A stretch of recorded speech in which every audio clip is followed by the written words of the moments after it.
మొదటి సినిమా నుంచి ఇప్పటి కాస్ట్ వరకు ఎన్నో అద్భుతమైన పాత్రల్లో మన అందరినీ నవ్వించారు, ఏడిపించారు మా సత్యం రాజేష్ గారు. సో ఆయన్ని మాట్లాడవలసిందిగా రిక్వెస్ట్ చేస్తున్నాం. అందరికి నమస్కారం అన్న, మీడియా వారికి పేరు పేరున.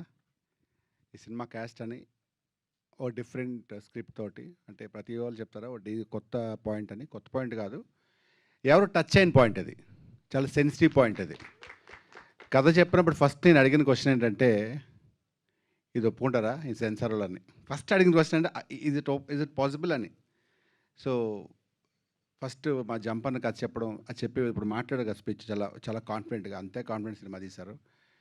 అంతకన్నా గొప్పగా ప్రొడ్యూసర్ గారు ఎక్కడ కాంప్రమైజ్ అవ్వకుండా అనేది రెగ్యులర్ బట్ నిజంగానే ఆయన చాలా గొప్పగా right from the day first నుంచి లాస్ట్ వరకు. నిన్న కూడా మొన్న ఒక సాంగ్ షూట్ చేద్దామని, జస్ట్ డే బిఫోర్ యెస్టర్డే 15వ తారీఖుని, నిన్నే కదా, ఒక సాంగ్ షూట్ చేద్దాం అనుకుని, ఎవరో సాంగ్ షూట్ చేస్తే మళ్ళీ 16 గ్యాప్ వస్తుంది మళ్ళీ, ఎందుకని చెప్పి 3 days సాంగ్ కదండి, ప్రాపర్గా మండే నుంచి పెట్టుకుందాం, ఎందుకంటే మంచిగా లొకేషన్ తీసుకుందామని ఖర్చుకు వెనకాడకుండా చాలా బాగా తీస్తున్నారు.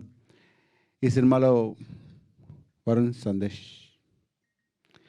అసలు ఇప్పుడు దాకా చూస్తున్న లవర్ బాయ్ అసలు గుర్తు కూడా ఉండదు, సినిమా చూస్తున్నారు. చాలా వండర్ఫుల్ పర్ఫార్మెన్స్ అది. నేనే ఆయన పర్ఫార్మెన్స్లో నేను ఏడ్చాను. ఈ మన జంపని కూడా తెలుసా, ఒకరోజు ఆయన పర్ఫార్మెన్స్ చూస్తూ తన క్లోజ్ తీస్తూ నా సజెషన్ పెట్టారు. సో నా ఫేస్ ఇంత దగ్గర చూసి ఆయన పర్ఫార్మెన్స్ చూసి నేనే తెలియకుండా కన్నీళ్ళు వచ్చి జెన్యూన్గానే ఏడుపు వచ్చింది. అంత గొప్ప ఆర్టిస్ట్. నేను నిజంగానే వరుణ్ సందేశ్ గారు ఎక్స్పెక్ట్ చేయలేదు. ఇప్పుడు సరదాగా ఇలా తిరుగుతూ గర్ల్ లవ్ చేస్తాను అనుకున్నాను, కానీ చాలా బాగా చేశారు. And Gagan most handsome hero. అలాంటి ఉన్న భయం, బట్ స్టిల్ తప్పదు, మాట్లాడక తప్పదు. గగన్ ఈ సినిమా చాలా బాగా పర్ఫామ్ చేసి ఆల్మోస్ట్ లైక్ 50-60 days తిండి తినకుండా బాడీ షేప్ చేయడం మొదలుపెట్టి షూటింగ్లో కూడా వర్కౌట్స్ చేస్తూ, అంటే డెడికేటెడ్గా.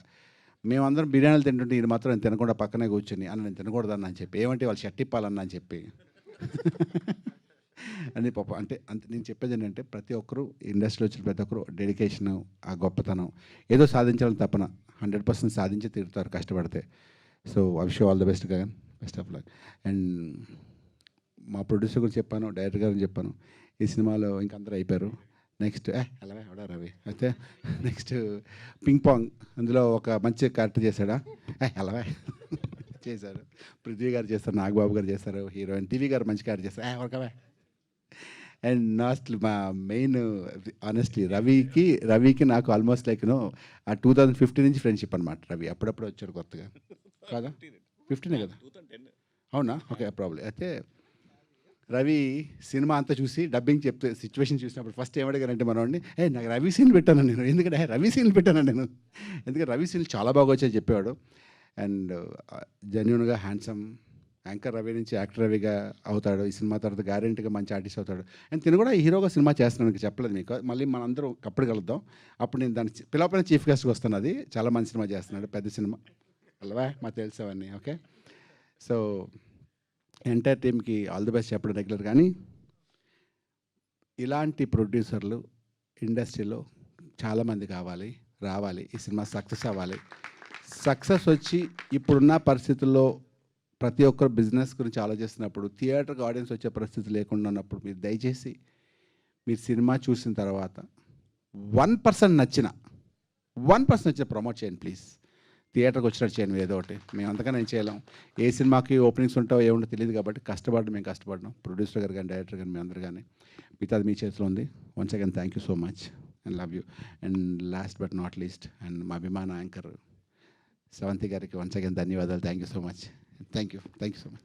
థ్యాంక్ యూ రాజేష్ గారు, థ్యాంక్ యూ సో మచ్.